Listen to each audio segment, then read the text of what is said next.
అసలు ఓటు అడిగేటటువంటి అర్హత కలిగినటువంటి ఏకైక రాజకీయ పార్టీ రాష్ట్రీయ ప్రజా కాంగ్రెస్ పార్టీ. సుమారు 26 సంవత్సరాలుగా ఈ గోదావరి పరివాహక ప్రాంతంలో రాష్ట్రీయ ప్రజా కాంగ్రెస్ పార్టీని ఆవిర్భవించి నిరంతరం ప్రజలతో సత్సంబంధాలు కొనసాగిస్తూ ప్రజలకి ఏ కష్టం వచ్చినా మేమున్నామని చెప్పి వాళ్ళ యొక్క బాధల్లోని కష్టాల్లోని వాళ్ళ సమస్యల్లోని నిరంతరం ఉంటూ వాళ్ళకి న్యాయం చేయడంలో మేము విజయం సాధిస్తున్నాం. అంతేగాని ఏ విధమైనటువంటి న్యాయం చేయకపోగా ఇక్కడ అభివృద్ధిని దోచుకుంటున్నటువంటి పార్టీలు ఏమైనా ఉంటే జగన్మోహన్ రెడ్డి ప్రభుత్వం అలాగే చంద్రబాబు నాయుడు పార్టీ అని రాష్ట్రీయ ప్రజా కాంగ్రెస్ పార్టీ ఈరోజు సూటిగా విమర్శిస్తుంది. అందుకని మీరు కేవలం పోటీ చేయడానికి ముందుకు వచ్చేటటువంటి ఏ నాయకుడైనా సరే నేను ఈ రాజమండ్రిని ఈ విధంగా అభివృద్ధి చేశాను, ఈ రాజమండ్రిని ఎంత అభివృద్ధి పందాలు నడిపించాను, ఇక్కడ ప్రజలకు నిరంతరం నేను అందుబాటులో ఉన్నాను, ఏ కష్టం వచ్చినా నేనున్నాను అని చెప్పుకునేటటువంటి ఒక్క వ్యక్తిని ఈ రెండు పార్టీల నుంచి ముందుకు రమ్మనండి. ప్రభుత్వ కార్యాలయాలన్నీ కుళ్ళిపోయి ఉన్నాయి. అవినీతి తప్ప ఇంకో మార్గం లేదు. ప్రభుత్వ ఆసుపత్రి రోగాలు మారిన అక్కడికి వెళితే వైద్యం కన్నా రోగాలు పుట్టుకొచ్చేటువంటి పరిస్థితులు ఉన్నాయి. అలాగే మున్సిపల్ కార్పొరేషన్ అవినీతి కోపంగా మారిపోయింది. ఈరోజు రాజమండ్రి అంతా దేవి చౌక్ దగ్గర నుంచి గోకవరం బస్ స్టాండ్ దాకా చూసుకుంటే ఆ రోడ్లు తవ్వేస్తున్నారు, వదిలేస్తున్నారు.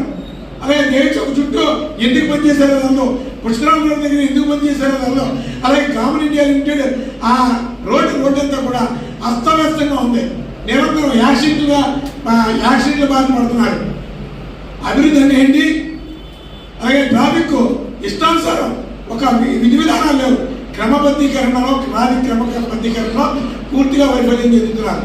ట్రాఫిక్ డిపార్ట్మెంట్ని అడ్డు పెట్టుకొని వాళ్ళని బుచ్చిగా చూపిస్తూ షాపింగ్ మాల్స్కి మేలు చేయడానికి ఈ రాజమండ్రిలో ఉన్నటువంటి పాదచారులకి వాహనదారులకి ఆటంకాలు కల్పిస్తున్నారు. వాళ్ళకి మేలు చేయడం కోసం డివైడర్లు పెడుతూ ఆ మాల్స్ దగ్గర నుంచి నెల చందాలు తీసుకుంటున్నారు.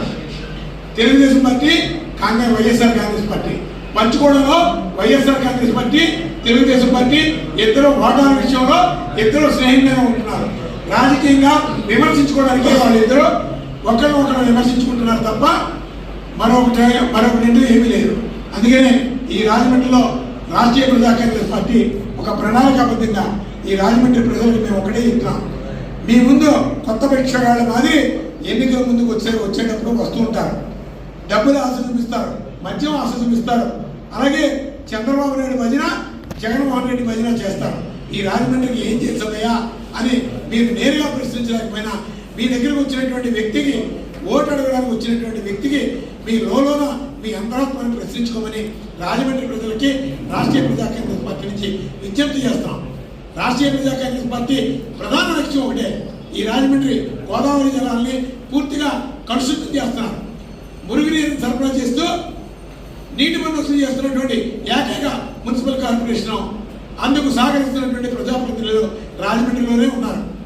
దీని రాష్ట్రీయ ప్రజా కాంగ్రెస్ పార్టీ ప్రధాన లక్ష్యం ఒకటే చెప్తున్నాం. ఈ రాజమండ్రి పరిసర ప్రాంత ప్రజలందరికీ కూడా నేరుగా పరిశుభ్రమైనటువంటి నీటిని ఉచితంగా ప్రత్యేక ప్యాకేజ్, ప్రభుత్వం నుంచి ప్రత్యేక ప్యాకేజీ ద్వారా ఉచితంగా నీటి సరఫరా చేసేటువంటి ఏకైక లక్ష్యాన్ని రాష్ట్రీయ ప్రజా కాంగ్రెస్ పార్టీ శ్రీకారం చుట్టింది. అలాగే ఈ రాజమండ్రిలో అనేక సమస్యలతో కొట్టుమిట్టాడుతున్నారు. ప్రభుత్వ కార్యాలయాలన్నీ కుళ్ళిపోయినాయి. కొంతమంది నిజాయితీగా పనులు చేసేటువంటి ప్రభుత్వ ఉద్యోగులు ఉన్నారు, వాళ్ళని ఉద్యోగాలు క్షీణిస్తారు. అలాంటి ఉద్యోగులకి రాష్ట్రీయ ప్రజా కాంగ్రెస్ పార్టీ